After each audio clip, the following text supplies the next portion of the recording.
The human consumption tax, or the grocery tax, in South Dakota currently sits at 6.2%.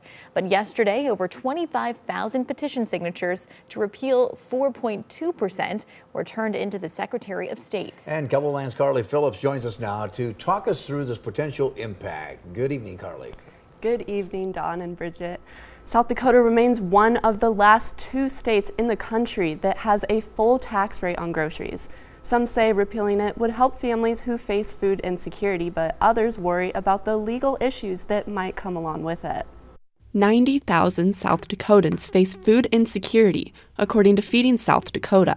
That's why the official sponsor of the consumption tax petition, Rick Weiland, says something needs to change. When you spend 30% of your household income to feed your family, taking 4.5% or 4.2% off the table, not paying a tax for life-sustaining food, is something 48 states have figured out.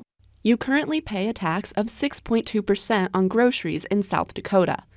Weiland says the measure would only repeal the 4.2% of state tax, meaning cities would not be restricted from their 2% tax. But Sioux Falls Mayor Paul Tenhaken says if repealed at the state level, it must also be repealed at the local level, despite what the ballot initiative says. The case of Sioux Falls would be a $15 to $20 million a year hit annually going forward. That's not just one time. Every year now, we have $15 to $20 million. Tenhaken says the $1 million hit would cause budget cuts. Taxes are the price of a civilized society. Sometimes people will say we don't like them, but sometimes they are very necessary to deliver the services we've all come to expect.